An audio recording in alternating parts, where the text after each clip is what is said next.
Idul Fitri berjamaah dan di hari kita berzikir bersama. Alhamdulillah, saya ucapkan terima kasih kepada Bapak Ibu sekalian yang telah membantu acara ini. Semoga Allah SWT senantiasa memberikan kita rahmat dan hidayah dan senantiasa dalam jalan Allah SWT. Insyaallah telah hadir pada malam hari ini Bapak Jafar Hussein dari Humanitatif. Kalau Bapak pernah dengar, dulu sering datang ke konsulat dari PKPU yang sekarang namanya berubah jadi Humanitatif. Bapak Jafar Hussein adalah ayah daripada Bapak Freddy Jafar, konsul ekonomi. Insyaallah beliau akan memberikan ceramah atau sambutan mengenai kegiatan humanitatif di Indonesia. Silakan Pak.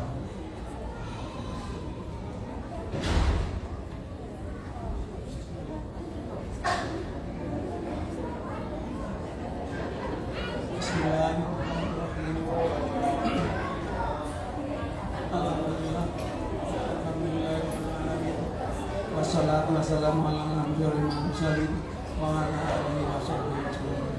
Amma ba'd. Yang kami hormati Bapak Presiden Indonesia Muslim Foundation, Bapak Dwirana Satiafat, Bapak-bapak dari Konsulat Jenderal Republik Indonesia di Los Angeles, ibu-ibu dan bapak-bapak sekalian yang ada di jamaah masjid ini. Assalamualaikum warahmatullahi wabarakatuh. Pertama-tama izinkan saya mengucapkan selamat kepada bapak-bapak semua dan ibu-ibu semua di sini, umat Islam di sini, dengan adanya masjid yang baru ini baru saja diresmikan. Saya lihat masjidnya bagus sekali. Saya senang bersilaturahmi dengan bapak-bapak dan ibu-ibu di sini dengan masjid baru yang baru ini yang bekas gereja. Kalau di Indonesia belum pernah ada dengar gereja dibeli jadi masjid. Baru kemarin sebelum puasa ada di kota kecil di Klaten, itu gereja dibeli oleh Mualaf Center di Jogja, sekarang jadi masjid. Kalau di luar negeri sudah banyak, tapi kalau di Indonesia baru pertama kali, kebetulan di kampung saya di Klaten.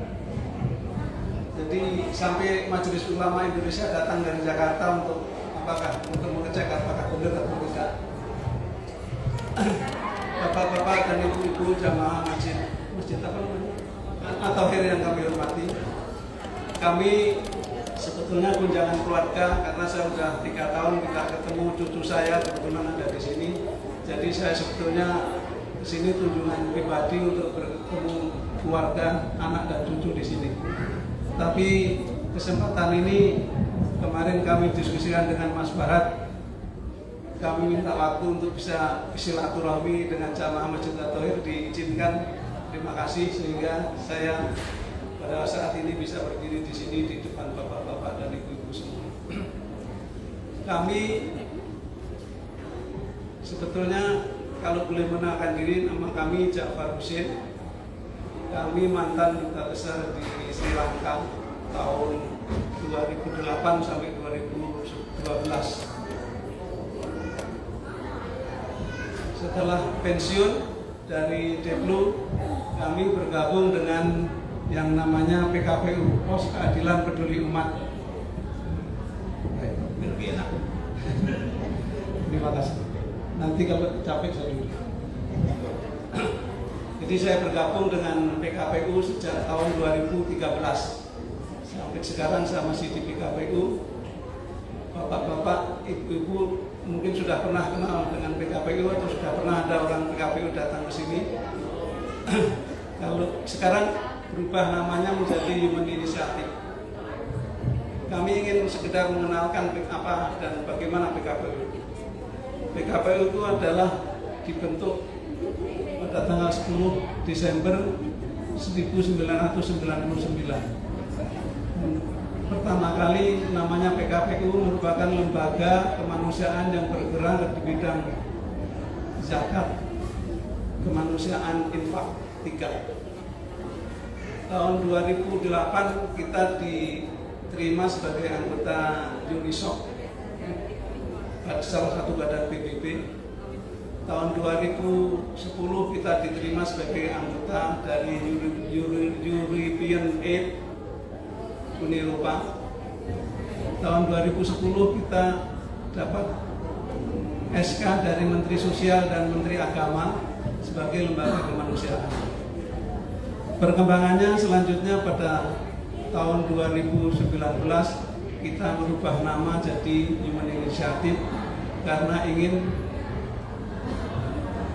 meningkatkan kerjasamanya dengan luar negeri. Dan lembaga PKPU dipecah menjadi 3, yaitu lembaga wakaf, lembaga zakat, dan lembaga kemanusiaan. Kebetulan kami yang di lembaga kemanusiaan. Fokus dari 3 lembaga kemanusiaan itu ada 3 fokus pada saat ini, yaitu mengenai inisiatif mengenai anak, pembinaan anak, terutama anak-anak yatim dan duafa, kemudian pemberdayaan masyarakat atau umat muslim kita yang di pedesaan-pedesaan, dan ketiga mengenai bencana. Mengenai anak, fokus kita adalah bagaimana meningkatkan terutama anak-anak yatim dan anak-anak duafa itu bisa minimal sampai level SMA, dan setelah itu bisa mandiri ke depannya. Mengenai pemberdayaan masyarakat, banyak sekali yang kita lakukan program-programnya, dari masyarakat pedesaan sampai masyarakat perkotaan, dan hampir seluruh wilayah Indonesia kita tangani. Juga mengenai kebencanaan, bapak-bapak, ibu-ibu tahu bahwa di Indonesia adalah negara yang rawan bencana. Di Aceh, di Palu, di Lombok, di Jogja, banyak sekali bencana yang terjadi di negara kita. Adapun kegiatan PKPU dalam menangani 3 fokus kegiatan kita itu adalah dengan melakukan kolaborasi dengan NGO atau lembaga-lembaga sejenis di luar negeri. Kita punya, saya maaf tidak hafal,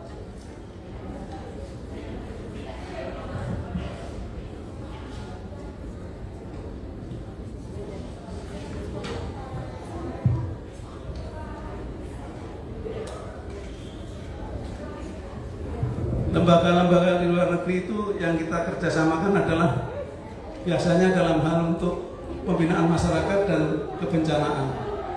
Sedang untuk kerjasama dengan masyarakat Indonesia, kita kebanyakan untuk pembinaan anak-anak atau anak-anak duafa, anak-anak yatim piatu yang perlu kita tingkatkan kehidupannya.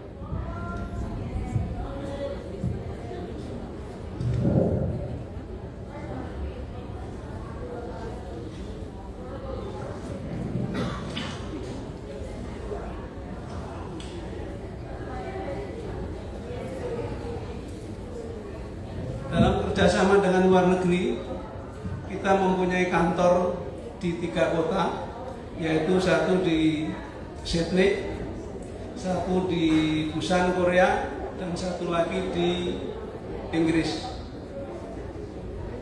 Dari ketiga kantor itu dan dari perwakilan-perwakilan kita yang ada di negara-negara lain, di Eropa, di ASEAN, di Jepang, di Korea, kita setahunnya mengumpulkan dana kurang lebih 115 miliar. Kita kebanyakan dana yang kita kumpulkan itu dari luar. Kita tidak menggantungkan atau tidak pernah minta uang ke pemerintah terus. Jadi kalau kerjasama di dalam negeri, pendanaannya lebih banyak dari CSR, dari perusahaan-perusahaan atau dari perorangan sebagai donatur tetap. Bapak-bapak dan ibu-ibu, saya tidak ingin berpanjang. Tapi saya ingin memberi contoh beberapa kegiatan yang kita lakukan.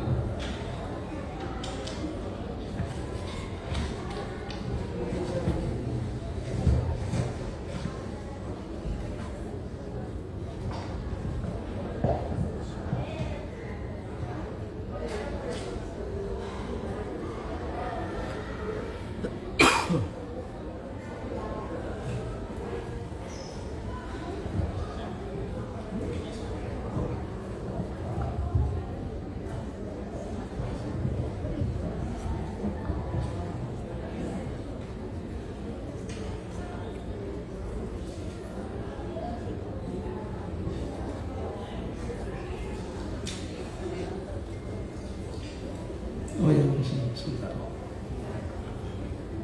Mohon maaf.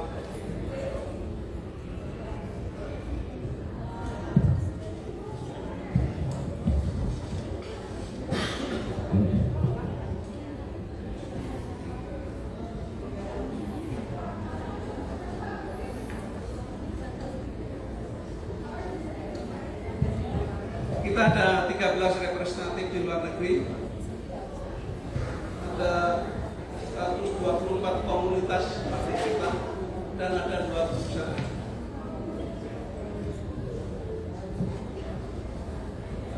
Adapun maksud kami kunjungan ke atau silaturahmi ini adalah ingin mengajak bapak-bapak dan ibu-ibu untuk melakukan kerjasama dengan kami, dengan Human Initiative, sekiranya berkenan untuk ikut berpartisipasi dalam hal, terutama dalam hal peningkatan anak-anak yatim dan anak-anak duafa. Kita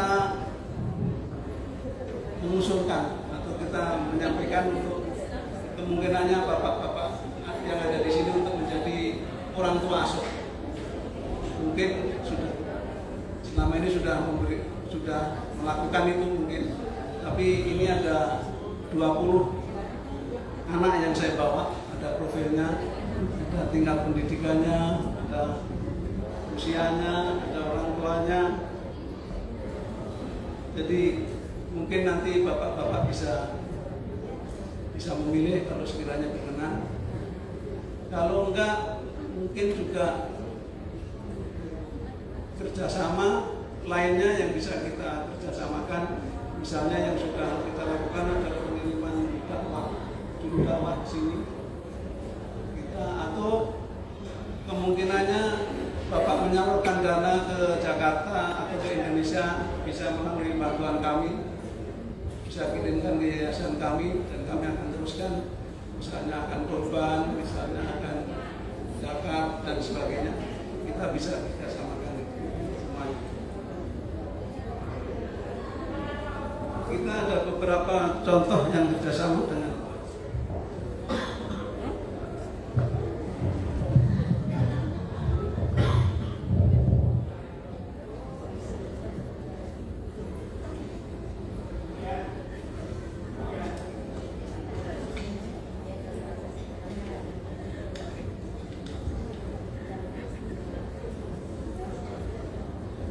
misalnya ini ada program Sustainable Farming. Itu kita kerjasama dengan Madinah Asia Foundation dengan nilai programnya 350 juta, penerima manfaat 75 petani di 5 desa dengan diperbantukan oleh tenaga ahli dari IPB. Juga penyedia sekolah bagi anak-anak penyintas tsunami untuk tingkat SD, SMP, SMA di Beren Aceh yang dibiayai oleh diaspora Indonesia di Jepang yang dikelola oleh representatif lagi dari Jepang. Penyedia klinik masyarakat penyintas tsunami untuk Aceh itu dibiayai oleh diaspora Indonesia dari Amerika Serikat, tapi dikoordinir oleh KBRI kita di Washington. Penyediaan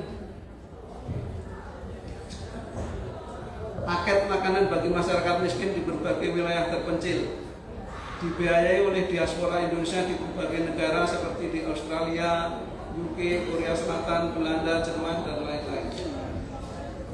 Penyedia bantuan paket bagi masyarakat miskin di berbagai wilayah terpencil dalam program Ramadan dan Kurban.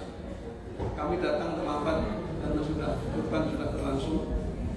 Itu dibiayai oleh diaspora Indonesia dari Australia dan dari Inggris. Jadi contoh-contoh seperti ini yang kita inginkan kerjasama dengan masyarakat sini. Misalnya ada usulan untuk membiayai program anak yatim di Jakarta, seperti tadi saya sampaikan sebagai orang tua asuh, itu kurang lebih sebulan 350.000. Bapak ibu bisa 6 bulan, bisa setahun jadi orang tua asuhnya, terserah kemampuan masing-masing. Untuk sampai SMA, untuk sampai SMP, terserah. Saya hanya ingin menawarkan, saya kira ini kesempatan yang baik, bahwa niat kami ingin mengajak bapak-bapak untuk banyak mencari, di samping mencari pahala, tapi juga ingin mengajak bapak untuk membantu memikirkan anak-anak kita yang ada di Indonesia. Saya kira saya tidak ingin terlalu panjang lebar, mungkin bisa kita pakai waktu kurang lebih 15 menit atau 20 menit untuk pendalaman, untuk tanya jawab. Barangkali ada yang ingin lebih mengenal dengan inisiatif itu tadi yang saya sampaikan kurang jelas atau bagaimana, kami terbuka untuk diskusi. Saya kira terima kasih. Wassalamualaikum warahmatullahi wabarakatuh. Ada yang mau bertanya, silakan. Bapak atau ibu-ibu ada yang mau bertanya? Do you have any question? Kantor pusatnya dan pimpinannya siapa? Kantor pusatnya ada alamatnya. Kalau komunikasi masih di Condet Raya, kata kita merubah bank itu susah. Tapi kita sudah membeli gedung di Cijagu. Itu tol baru dari Margonda ke arah Jagorawi. Di kiri kanan, di kiri jalan ada, kita punya building sendiri, sudah kita bangun sendiri. Kita milik kita sendiri. Saya kira Pak Tommy Indrajati, anaknya masih muda-muda. Saya di situ paling tua sendiri, Pak. Karena anak-anak masih muda. Kalau boleh saya cerita sedikit tentang kenapa saya terlibat di situ. Tadi sudah saya ceritakan kepada Pak Presiden. Jadi pada waktu saya pensiun itu, saya bingung kan. Tadi sudah saya ceritakan. Jadi akhirnya ya saya di situ itu sampai sekarang. Jadi saya merasa senang karena bisa berbuat dengan membantu orang banyak. Selamat datang Pak Konsul Jenderal. Kami mendahului.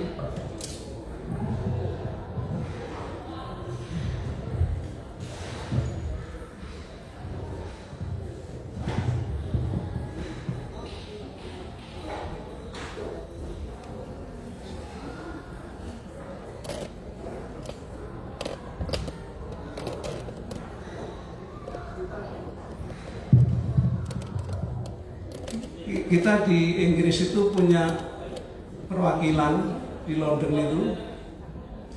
Kita secara hukum diakui oleh pemerintah Inggris, dan sumbangan yang dimasukkan ke rekening partner kita di Inggris itu otomatis ditransfer ke Jakarta. Juga demikian juga yang ada di Australia dan yang ada di Busan. Di Busan itu kita bangun sampai sekarang itu sudah bangun 23 masjid di Busan. Tapi masjidnya tidak seperti ini, Pak. Masjidnya itu karena sana banyak TKI kita yang agak lebih tinggi pendidikannya, pendapatannya juga lebih banyak daripada TKW yang di Arab, yang di Timur Tengah. Jadi yang di Korea Selatan itu tinggalnya di apartemen, lantai paling bawah itu kita jadikan masjid, dan itu kita yang bantu bangun. Dan kita diizinkan oleh pemerintah Korea Selatan untuk bangun kantor resmi berbadan hukum di Korea, dan uang yang masuk ke sana langsung otomatis transfer ke Jakarta. Juga demikian yang di Australia juga langsung. Jadi sumber pendanaan kita kebanyakan dari lembaga-lembaga atau komunitas Indonesia ada di luar negeri, atau diaspora Indonesia ada. Saya melihat masyarakat diaspora kita di LA ini masih bisa ditingkatkan. $1, tapi kalau dari 500 orang kemudian jadi 500, itu berguna sekali bagi anak-anak kita yang mungkin kalau saya cerita Bapak nggak percaya. Di mana itu nanti di Garut atas, di Garut itu di pegunungan itu anak-anak sekolah itu masih nyokor, masih pakai kaki, sendal aja nggak kuat.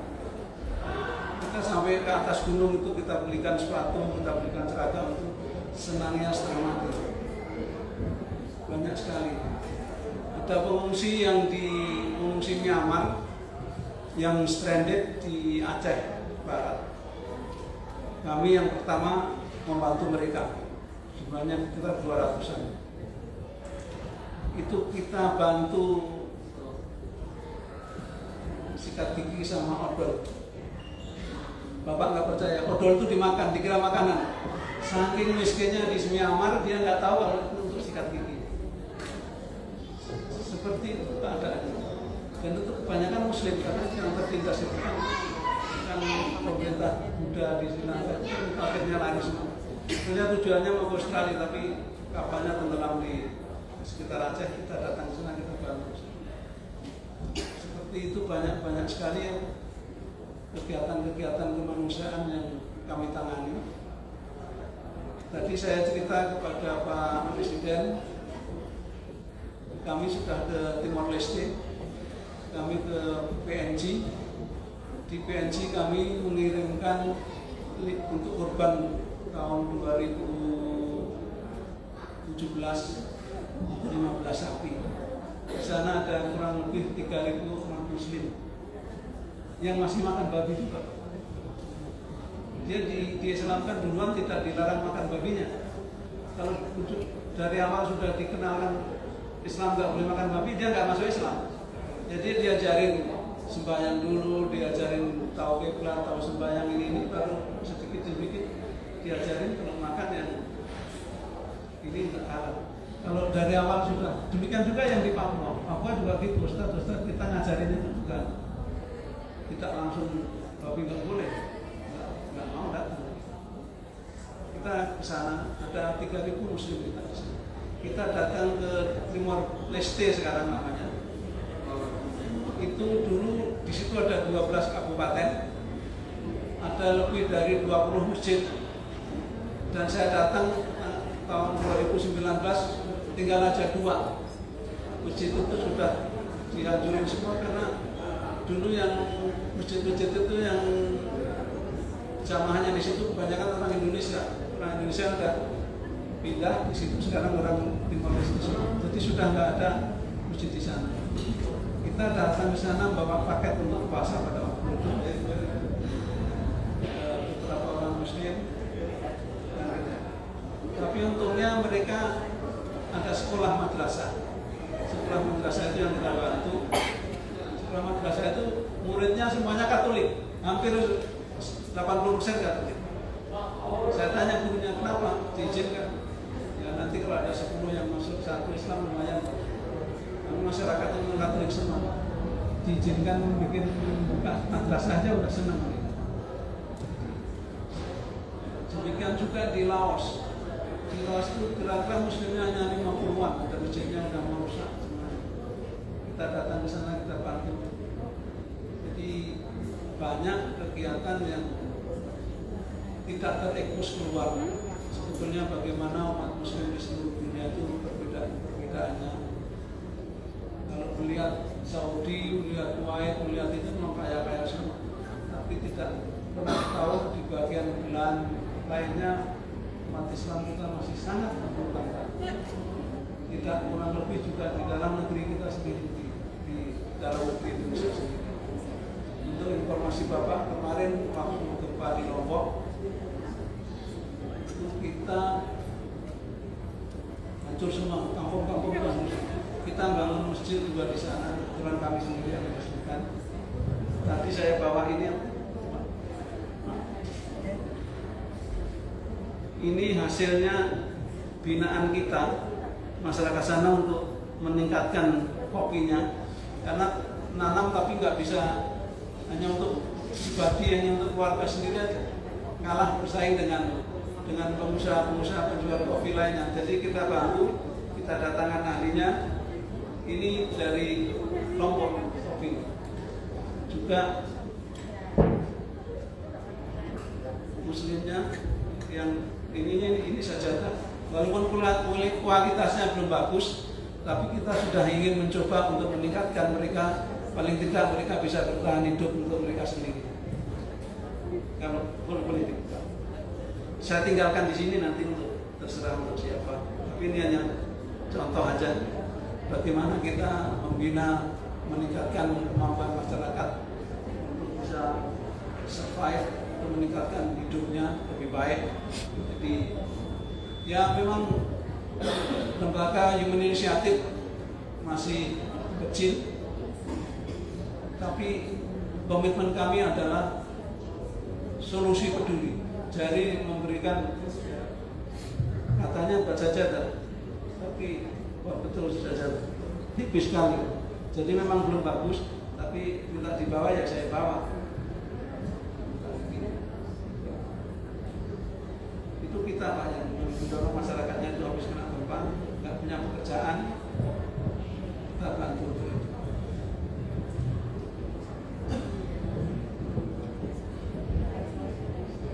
Nanti kamu bisa.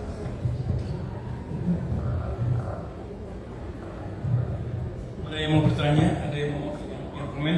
Silakan. Adi.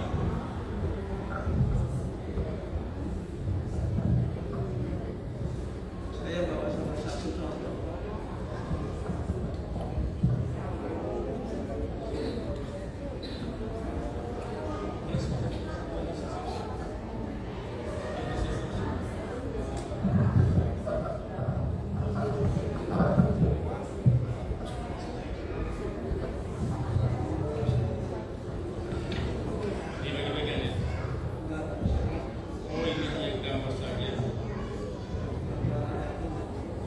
Ini silakan mau lihat Pak.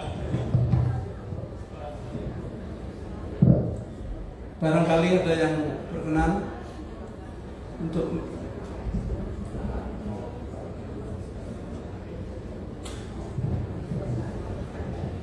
Itu contoh anak yatim yang dibantu oleh lembaga ini.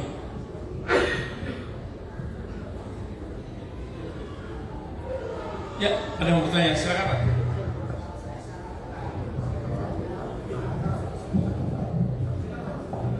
Ini Pak.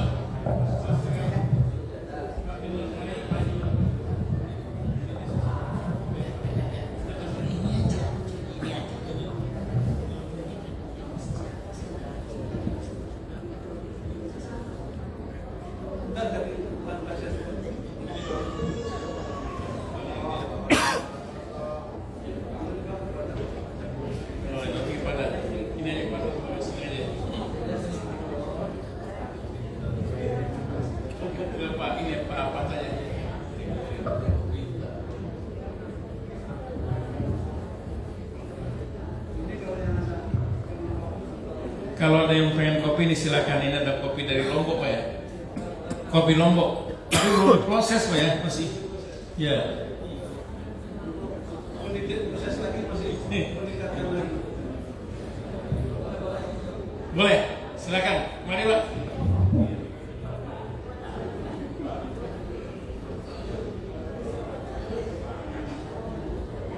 Ya silakan.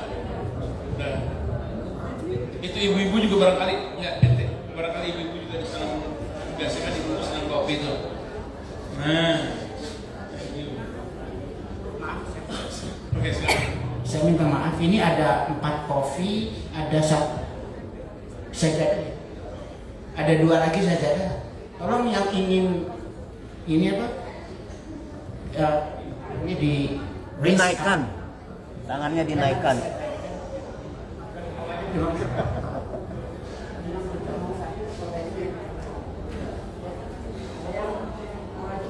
Tumbuk sendiri Mas Rejo, tumbuk sendiri.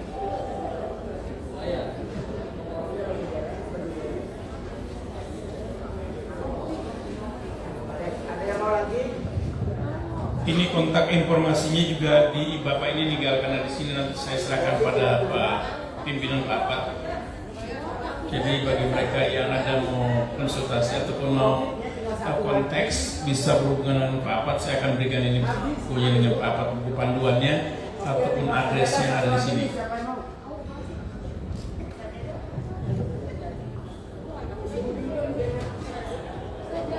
Ada di antara ibu-ibu yang mau komen tentang apa yang diinformasikan oleh Bapak di sini?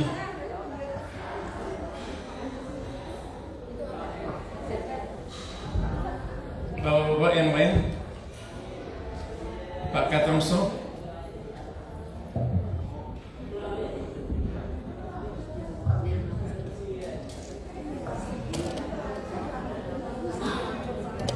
Ini nggak ada yang komen lagi, Pak.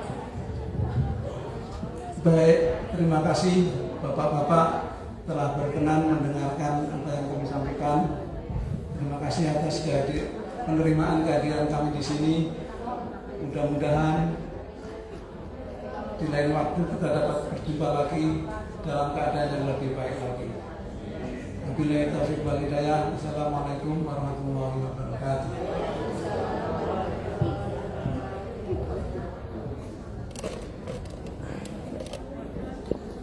Sholat Isya masih sekitar Isya 9:45. Isya 9:45. Right now is 9:08. Yeah, we still have much time. Oke, brother and sister, sampai sini dulu ya. Teman-teman di mana saja berada, termasuk di Indonesia, selamat Idul Adha. Mohon maaf lahir dan batin. Jazakumullah khairan. Terima kasih telah menyimak kegiatan kami di komunitas, di Masjid Komunitas Indonesia, Muslim Indonesia di Los Angeles, Masjid At-Thohir. Terima kasih. Jazakumullah khairan sekali lagi. May Allah bless you all.